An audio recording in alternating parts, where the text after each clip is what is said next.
ဇက်စီကိုမေ့ချလိုက်ဘဲလစ်နဲ့ပွဲကဒီကစားမရဲ့စွမ်းဆောင်ရည်ကိုချီကျူးနေကြတဲ့ United ဖန်များ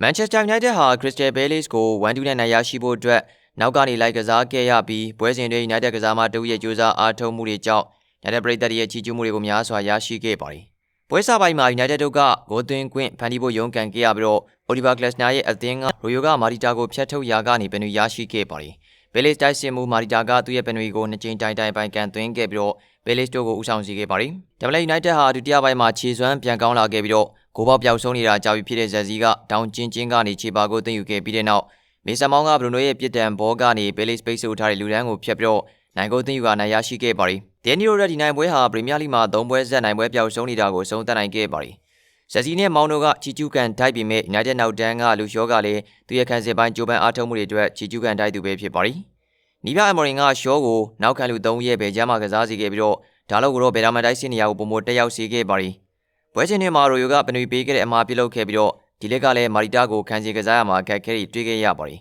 ။ဒါပေမဲ့ရှော့ကသူ့ရဲ့နောက်ခံလူအတွဲတွေနဲ့မတူဘဲနဲ့ Palace တိုက်စစ်စင်တိုင်းဘောလုံးပိတ်ဆို့မှုတွေနဲ့တားဆီးမှုတွေပြုလုပ်ခဲ့ပါတယ်။ဓမ္မပိုင်းမပြီးခင်မှာအန်ကီတီယာကဂိုးသွင်းမှုပြေးဝင်လာစဉ်မှာအသက်30ရွယ်ရှော့ကနောက်ဆုံးချိန်မှာကောင်းဆုံးခြေစွမ်းပြကာကွယ်ခဲ့ပါတယ်။သူသာမရှိခဲ့ရင် Palace တို့နှစ်ဂိုးပြဦးဆောင်နိုင်ခဲ့ပြီးတော့ဒုတိယပိုင်းနေသားကလုံးဝပြောင်းလဲသွားနေတာဖြစ်ပါတယ်။ဒီခံစစ်မှုကခံစစ်မှာထူးချွန်ဆုံးကစားမှဖြစ်ခဲ့ပြီးတော့ဘောလုံးဖြတ်တောက်မှုကာကွယ်မှုတွေနဲ့ဘောလုံးပြန်လည်ရယူမှုတွေအများအပြားပြုလုပ်ခဲ့လို့ရတဲ့ပရိသတ်ရဲ့အားပေးမှုကိုရရှိခဲ့ပါတယ်။ပွဲချိန်82မိနစ်အရောက်လီဆန်နိုမာရီနက်စ်နဲ့လူသားလဲခံလိုက်ရတဲ့အချိန်မှာရှော့ကပရိသတ်ရဲ့အားပေးမှုတွေရရှိခဲ့ပြီးညီပြရဲ့ချီကျူးမှုကိုလည်းခံခဲ့ရပါတယ်။ရတဲ့ပရိသတ်တွေဟာလည်းကစားမများပြရဲ့ခြေစွမ်းပေါ်စိတ်ပြတ်ခဲ့ရပြီ။ရှော့ကတော့အထူးချွန်ဆုံးတွေကတဦးဖြစ်ကြောင်းသဘောတူခဲ့ကြပါတယ်။ပရိသတ်တွေကရှော့ကကျွန်တော်တို့3-0နဲ့မရှုံးသေးတဲ့အကြောင်းရင်းဖြစ်ပါတယ်။သူကနောက်ဆုံး9မိနစ်မှာတယောက်တည်းခန်းစစ်ကစားခဲ့တာလို့ပြောခဲ့ပါတယ်။ဂျာပရိသတ်တွေကလည်းရှော့ကဒီနေ့မှာအမခန်းမှာပဲဓမ္မမိနစ်ကလေးကတိုက်စစ်ဆင်ပြီးတော့တိုက်စစ်မှုဖိအားပေးလာတဲ့အခါသူ့ပုံစံကတကယ်ယုံကြည်မှုရှိနေတာပါလို့ရေးသားခဲ့ပါတယ်။ဂျာပရိသတ်တွေကလည်း